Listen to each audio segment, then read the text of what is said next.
Welcome student, स्वागत है आप सभी का हमारे यूट्यूब चैनल पे। और इस क्लास में हम लोग बायोमोलिक्यूल्स का कुछ इंपॉर्टेंट प्रश्न डिस्कस करेंगे जो बोर्ड में डायरेक्ट पूछा जाता है। तो आप लोग के लिए क्या है कि आप लोग जो बताया जाएगा उससे आप अच्छे से प्रिपेयर कर लो। और ये लघुतरीय टाइप से प्रश्न पूछा जाता है, लघुतरीय। और इसमें से छोटा क्वेश्चन भी हो सकता है, ऑब्जेक्टिव पैटर्न क्वेश्चन भी बन सकता है। तो क्या करना है, देखो एनसीईआरटी का प्रश्न है ये सब। मोस्ट ऑफ द थिंग्स है, ये थ्योरी पोर्शन से कुछ क्वेश्चन आएंगे। और आज की क्लास में हम ट्राई करेंगे 2 से 3 प्रश्न को कवर करने का या 4 करने का। तो सबसे पहला जो प्रश्न है बहुत ही इम्पोर्टेंट है, सुक्रोज की जल अपघटन। सुक्रोज की जल अपघटन, पहला प्रश्न क्या है? सुक्रोज की जल अपघटन, जिसे प्रतिपन भी बोलते हैं। क्या बोलते हैं? प्रतिपन। बहुत ही इंपॉर्टेंट है क्योंकि इसका ऑब्जेक्टिव भी इंपॉर्टेंट है। इसको हम लोग इन्वर्जन ऑफ केन सुगर नाम से भी बोलते हैं। Inversion of cane sugar. What is the meaning of inversion student? इसका मतलब ये होता है कि अभी जैसे आपको ये इस प्रकार दिख रहा है तो ये उल्टा हो जाए, मतलब घूमना, रिवर्स होना, किसी भी चीज़ का उल्टा होना, किसी भी चीज़ का क्या होना? उल्टा होना। उसको क्या बोलते हैं? इन्वर्जन। इन्वर्ट कर गया।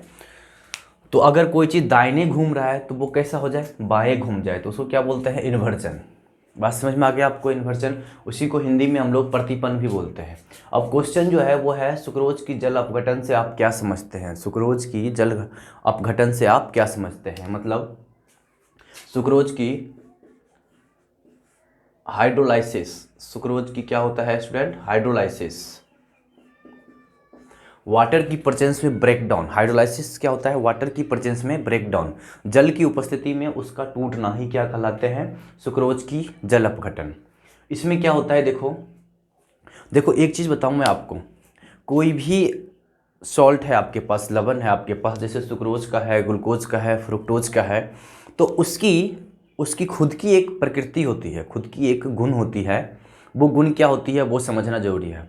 कोई भी विलयन है तो उस विलयन को, कोई भी सॉल्ट का विलयन है, उससे जैसे ही प्रकाश को उस पर ऐसे कह सकते हो, जैसे उस विलयन से प्रकाश को गुजारा जाता है, उस विलयन से प्रकाश को गुजारा जाता है, जैसे ही पास किया जाता है उधर से, तो वो जो विलयन होती है उसकी एक क्वालिटी होती है कि वो प्रकाश को, जो प्रकाश उससे गुजर रहा है, तो वो जैसे प्रकाश सीधी रेखा में गमन करती है। आप सबको पता है प्रकाश कैसे गमन करती है? सीधी रेखा में। तो प्रकाश सीधी रेखा में जाने की वजह क्या होगा? उस विलयन की वजह से प्रकाश में दिशा में परिवर्तन आएगी, प्रकाश के दिशा में परिवर्तन आएगी। अब वो दिशा क्या हो सकता है? या तो वो क्लॉकवाइज दिशा में घुमा देगा ऐसे, या तो वो क्या करेगा? क्लॉकवाइज दिशा में, मतलब घड़ी की दिशा में घुमा देगा ऐसे।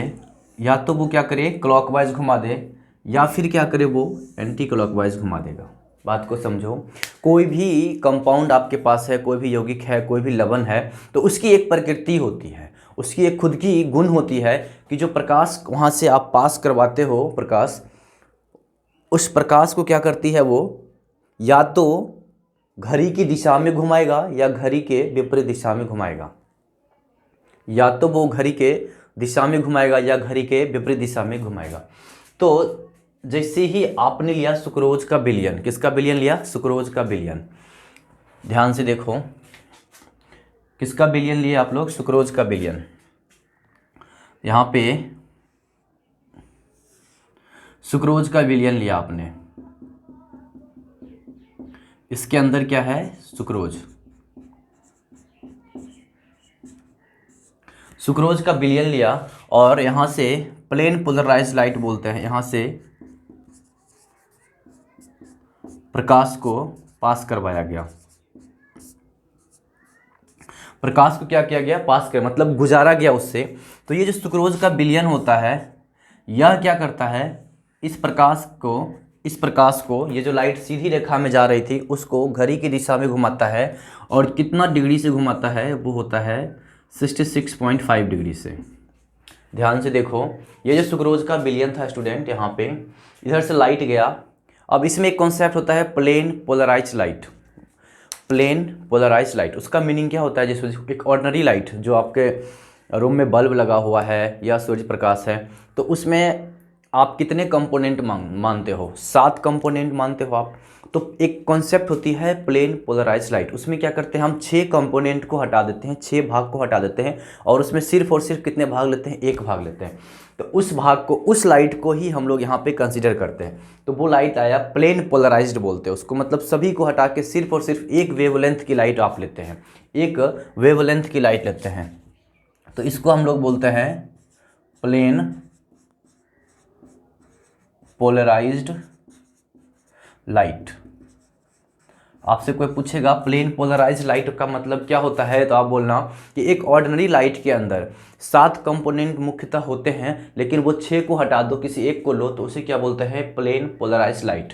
मतलब एक दिशा वाली लाइट को लिया है यहाँ पे। एक दिशा वाली लाइट को जैसे ही सुक्रोज के विलयन से गुजारा गया, सुक्रोज की विलयन से गुजारा गया, तो यह देखा गया कि यह जो सुक्रोज की विलयन है, यह इस लाइट को जो एक सीधी रेखा में आ रही थी उसे इधर घुमा दिया, क्लॉकवाइज घुमा दिया। क्या किया? घड़ी की दिशा में घुमा दिया। तो इस प्रकार का जो घुमाव है, इस प्रकार का जो घुमाव है, इसको बोलते हैं हम लोग डेक्स्ट्रो रोटेटरी। क्या बोलते हैं इसको हम लोग? Dextro rotatory. क्या बोलते हैं? Dextro rotatory. या इसको आप ऐसे बोल सकते हो दक्षिणवर्ती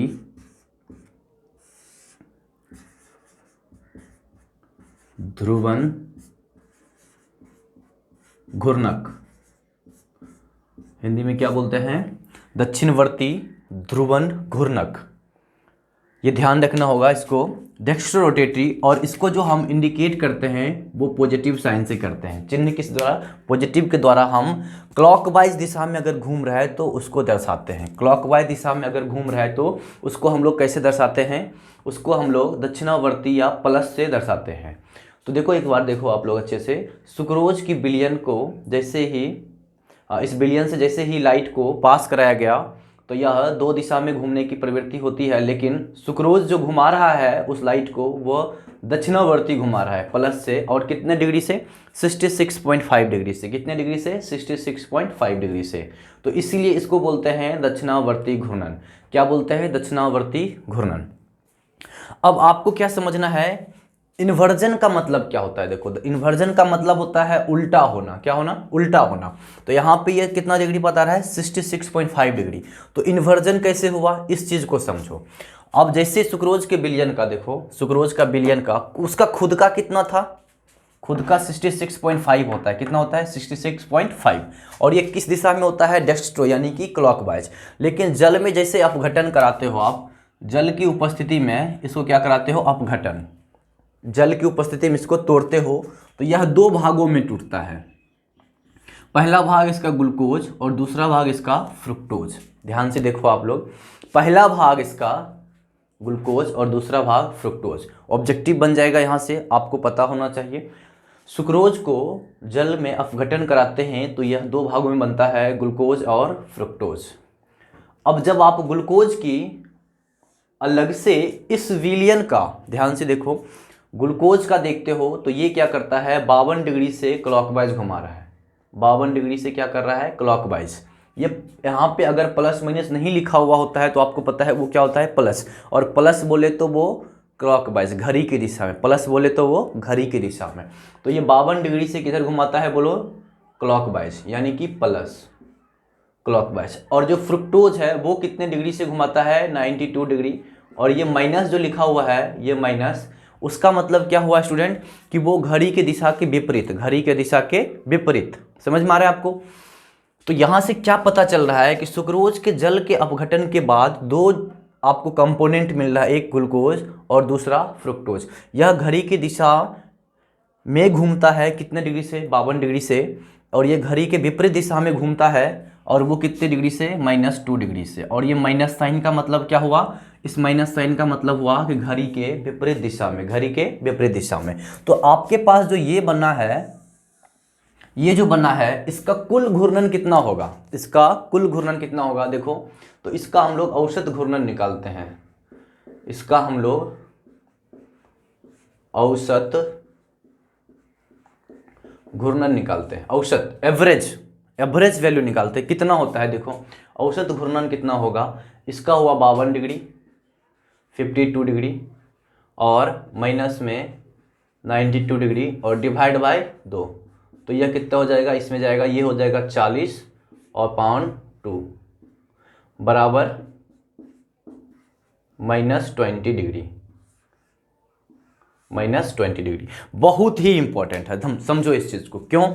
क्योंकि यहाँ से सुक्रोज को जैसे जल में अपघटन कराया गया तो दो कंपोनेंट मिला, एक ग्लूकोज और एक फ्रुक्टोज। ग्लूकोज का खुद का घूर्णन कितना होता है 52 डिग्री और फ्रुक्टोज का 92 डिग्री, -92 डिग्री। माइनस लिखे तो मतलब सर घड़ी के दिशा के विपरीत, घड़ी के दिशा के विपरीत।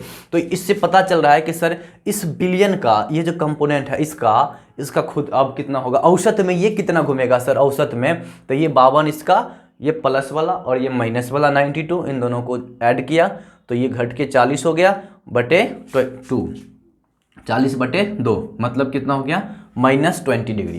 अब -20 डिग्री मतलब क्या पता चल रहा है आपको बताओ, -20 डिग्री मतलब क्या पता चल रहा है, -20 का मतलब सर ये हो गया कि ये जो कंपोनेंट है वो घड़ी के विपरीत दिशा में घूमेगा और कितने डिग्री से, -20 से। तो पहले सुक्रोज कितना था प्लस में, कितना था प्लस में 66.5 और ये घड़ी की दिशा में था, लेकिन बाद में इसका अपघटन के बाद ये क्या हो गया -20, तो ये घड़ी के कैसा हो गया, घड़ी के विपरीत दिशा में हो गया, घड़ी के विपरीत दिशा का घूर्णन हो गया।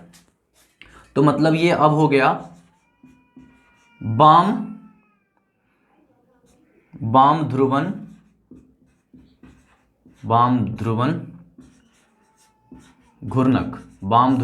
घूर्णक, जिसको हम लोग लीवो रोटेटरी भी बोलते हैं।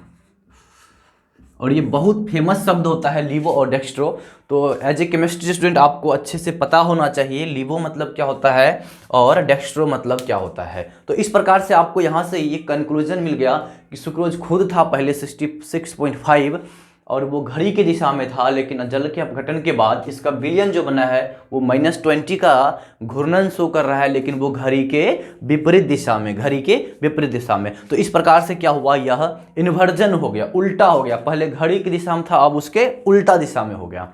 तो यही था ये प्रश्न, इन्वर्जन ऑफ केन शुगर का मतलब क्या होता है, इन्वर्जन ऑफ केन शुगर का मतलब क्या होता है, सुक्रोज की जल अपघटन का मतलब क्या होता है। तो अब क्या करो आप लोग अच्छे से नोट कर लो इस चीज़ को, इसका मतलब क्या होता है। अब थ्योरेटिकली जो लिखना होगा वो मैं अभी नोट लिख देता हूँ, आप लोग पॉज करके इस चीज़ को अच्छे से पहले नोट कर लो, मीनिंग क्या है, उसके बाद हम लोग इसकी थोड़ा सा डिस्क्रिप्शन लिख देते हैं।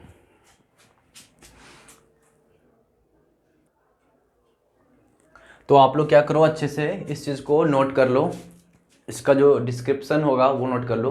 देखो सुक्रोज विलयन दक्षिणावर्ती ध्रुवन घूर्णक होता है, सुक्रोज विलयन दक्षिणावर्ती ध्रुवन घूर्णक होता है जब वो पहले था तब, तथा जल में अपघटन के दौरान वाम ध्रुवन घूर्णक हो जाता है, वाम ध्रुवन घूर्णक हो जाता है, इसे ही प्रतिपन्न कहा जाता है, इसे ही प्रतिपन्न कहा जाता है। तो आपको मैं पहले समझा दिया फिर लिखा दिया, तो आप अच्छे से नोट कर लो। जो विद्यार्थी इंग्लिश मीडियम वाले वो भी लिख लो, sucrose solution is dextrorotatory but during the hydrolysis process its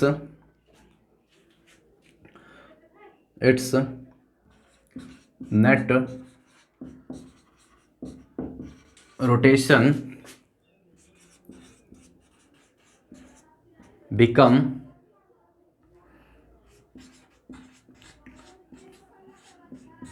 levorotatory, that is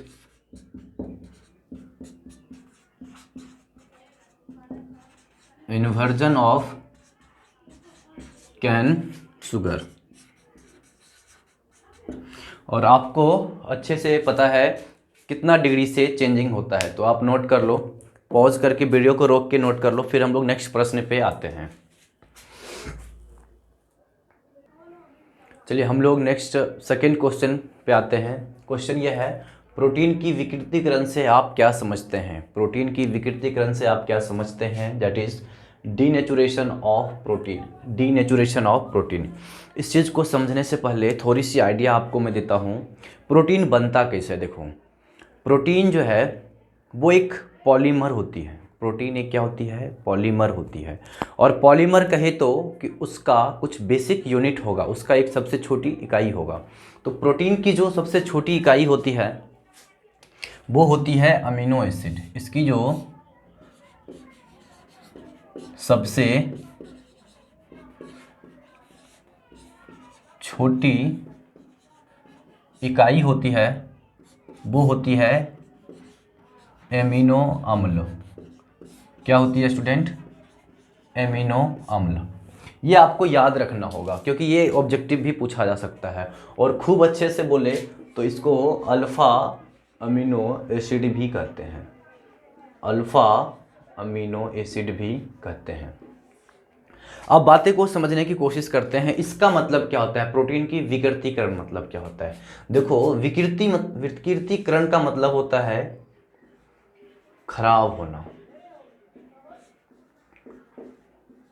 क्या होना? खराब होना।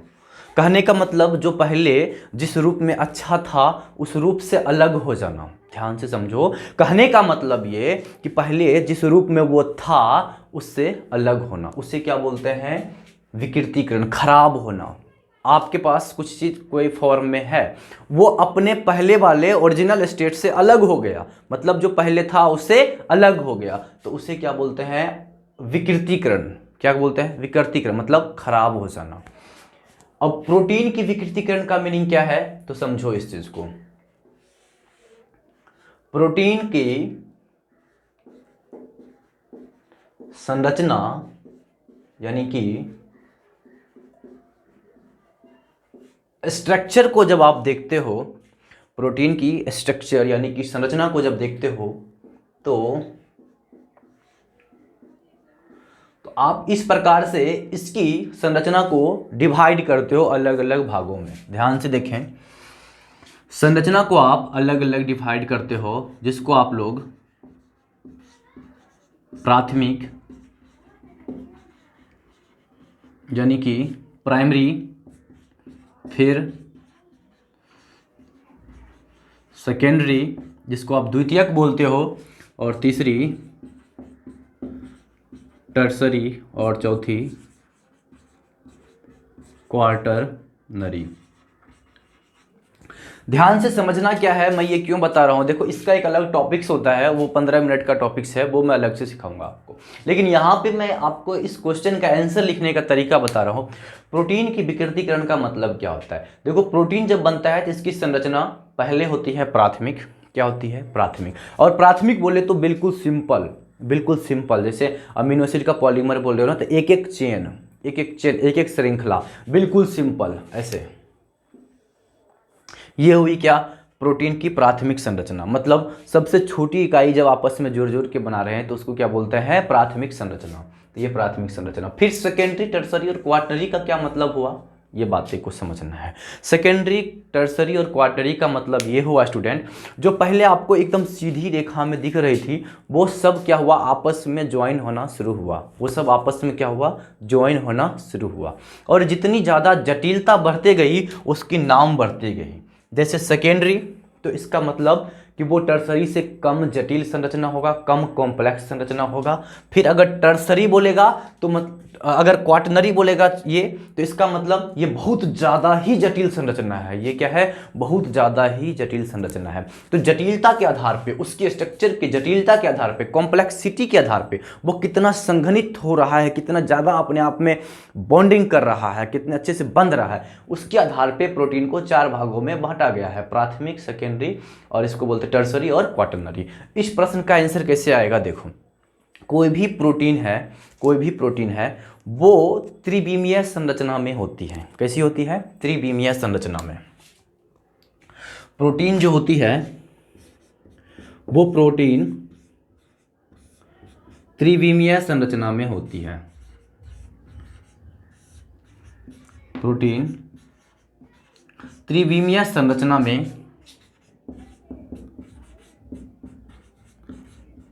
प्राकृतिक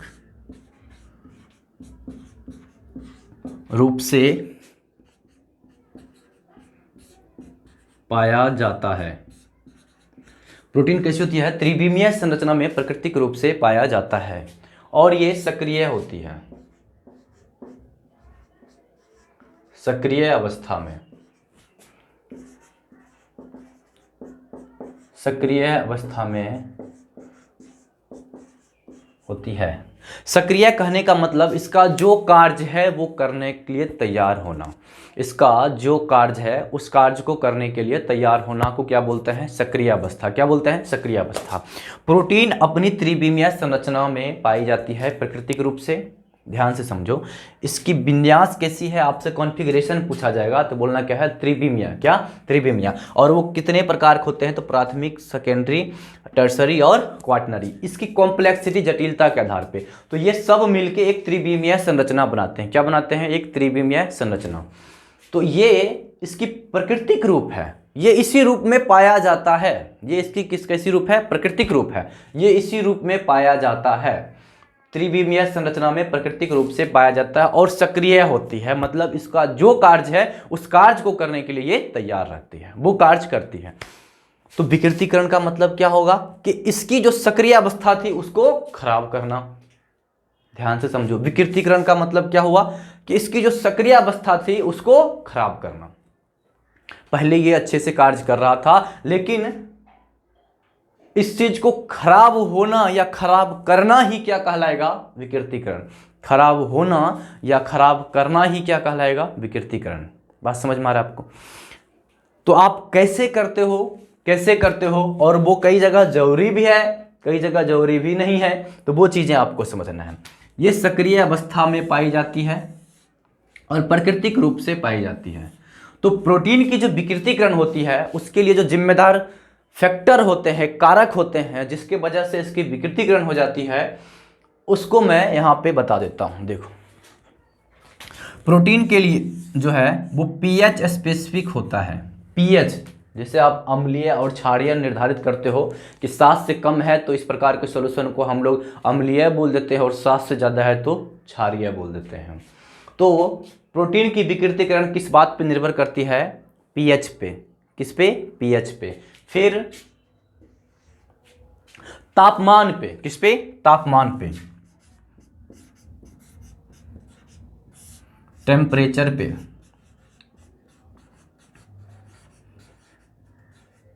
फिर देखो दाब पर, जिसको प्रेशर पे बोलते हैं। तो मुख्यतः ये सभी कारक हैं जिसके वजह से प्रोटीन को खराब किया जा सकता है।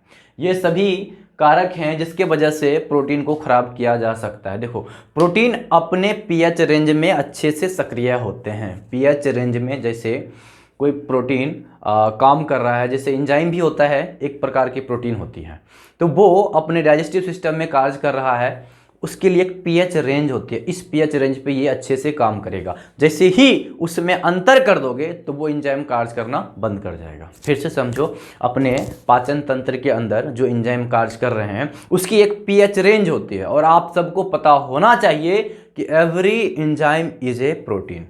प्रत्येक एंजाइम एक क्या है? प्रोटीन है। तो उसकी पीएच रेंज पे कार्य करने की क्षमता होती है, वो सक्रिय होती है। लेकिन आप क्या करो, वहां पे पीएच को चेंज कर दो। क्या कर दो? पीएच को चेंज कर दो। तो जैसे ही पीएच चेंज करोगे तो वो क्या होगा? अब वो अपना कार्य करना बंद कर देगा। वो अपना कार्य करना बंद कर देगा। तो इसका मतलब वो खराब हो गया। क्या होना? खराब हो गया, विकृतीकरण हो गया।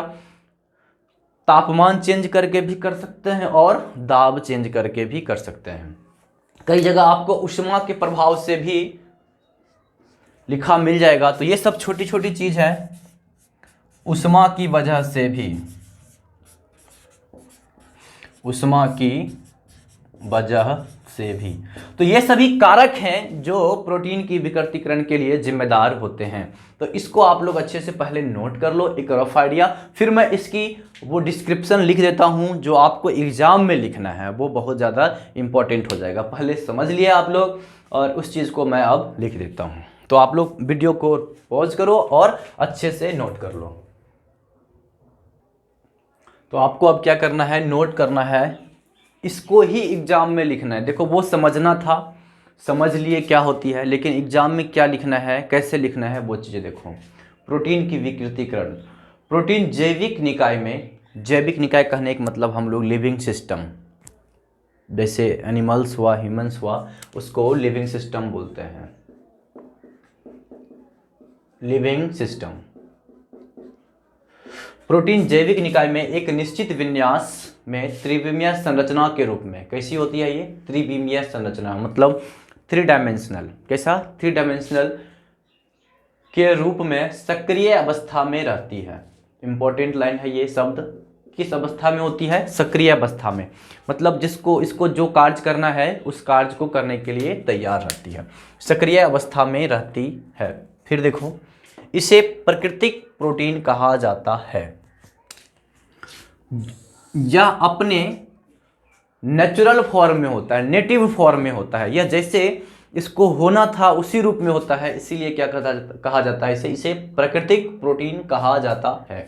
लेकिन पीएच, ऊष्मा, तापमान तथा दाब में परिवर्तन से, लेकिन पीएच, ऊष्मा, तापमान तथा दाब में परिवर्तन से प्रोटीन की विन्यास जो थ्री डायमेंशनल फॉर्म में था, जो थ्री डी फॉर्म में था, त्रिविमीय संरचना के रूप में था, प्रोटीन की विन्यास विगर या भंग हो जाती है, भंग हो जाती है, इसको हटाओ, भंग हो जाती है, मतलब जो पहले थी जिस रूप में प्राकृतिक रूप से, उससे भंग हो जाती है। इसे ही विकृतीकरण कहा जाता है, इसे ही विकृतीकरण कहा जाता है। प्रोटीन का डीनेचुरेशन इसे ही कहा जाता है। इससे केवल, ये इंपॉर्टेंट लाइन है, ये शायद आपके बोर्ड में तो नहीं पूछेगा, लेकिन कई इंपॉर्टेंट एग्जामिनेशन कॉम्पिटिटिव में जरूर पूछेगा। इससे केवल 2 डिग्री, 3 डिग्री, 4 डिग्री, जिसको हम लोग सेकेंडरी, टर्सरी और क्वार्टनरी बोलते हैं, इससे केवल 2 डिग्री, 3 डिग्री, 4 डिग्री संरचना ही नष्ट होती है। बहुत ही इंपॉर्टेंट है। During the denaturation process of protein, secondary, tertiary and quaternary structure destroy, वो क्या हो जाती है, नष्ट हो जाते हैं। इंपॉर्टेंट है, सेकेंडरी, टर्सरी और क्वार्टनरी ही खराब होते हैं, तो प्राइमरी जैसे वो था वैसा ही रहता है। मतलब during the denaturation process of protein, primary structure of proteins remains intact, जैसे था वैसे ही रहेगा, उसमें कुछ भी चेंजिंग नहीं आएगा। तो संरचना नष्ट हो जाती है, प्राथमिक संरचना नहीं। बहुत इंपॉर्टेंट लाइन, प्राथमिक संरचना मतलब प्राइमरी स्ट्रक्चर उसका जैसे था वो वैसे क्या वैसे ही रहता है। और इसका जो बेहतरीन उदाहरण है, जो बोर्ड वाले को डायरेक्ट पूछा जाएगा, अंडे के उबालने पर अंडा की उजला भाग का स्कंदन एक किस प्रकार की प्रक्रिया को बताता है, तो क्या कहलाता है, वो विकृतीकरण को बताता है। किसको बताता है, विकृतीकरण को।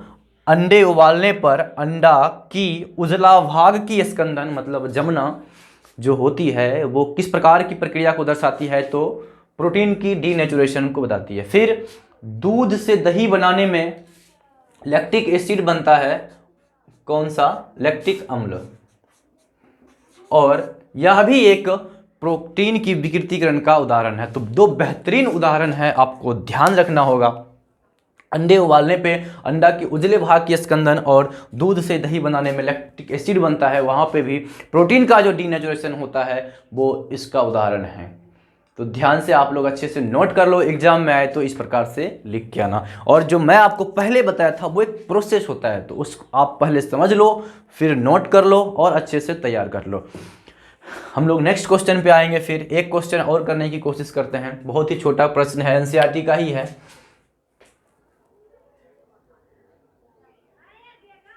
चलिए स्टूडेंट, नेक्स्ट क्वेश्चन है एनसीईआरटी का।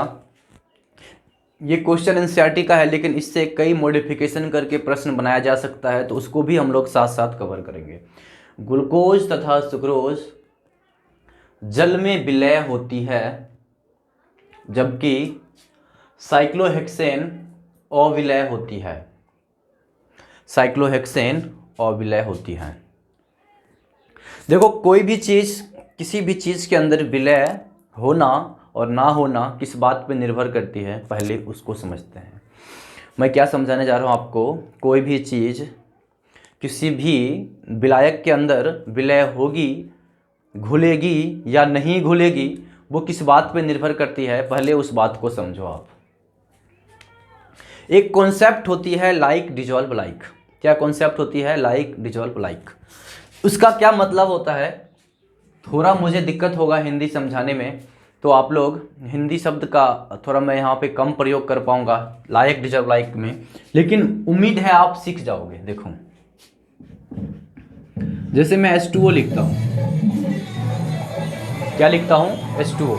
तो इसको देखो एक बार, ये एक पोलर मॉलिक्यूल होता है। क्या होता है? Polar molecule. पोलर बोले तो इसमें दो ध्रुव देखो जनरेट होगा, इसकी विद्युत ऋणात्मकता ज़्यादा होती है माइनस और इसकी प्लस। तो इस प्रकार से ये क्या बना? Polar molecules. क्या बना? Polar molecules. तो इसके अंदर जो घुलेगा वो भी क्या होगा? वो भी पोलर होगा। वो भी क्या होगा? पोलर होगा। ध्यान से समझो, इस चीज़ को मैं कर लेता हूँ। थोड़ा म्यूजिक का न्यूसेंस हो रहा है, मुझे पता चल रहा है, जल्दी से हम लोग कवर करते हैं। देखो, पोलर में पोलर घुलेगा, पोलर में पोलर घूमेगा। अब इस कॉन्सेप्ट को मैं आगे कभी बताऊंगा, अभी थोड़ा इस क्वेश्चन पे ही चल जाते हैं। डिस्टर्बेंस हो रहा है, पता है। देखो, ग्लूकोज तथा सुक्रोज जल में विलय होती है, तो इसका आंसर क्या होगा? जब भी आप ग्लूकोज की स्ट्रक्चर बनाते हो, तो ग्लूकोज के स्ट्रक्चर बनाते हो आप, तो ध्यान दें एक बार जल्दी से आप लोग।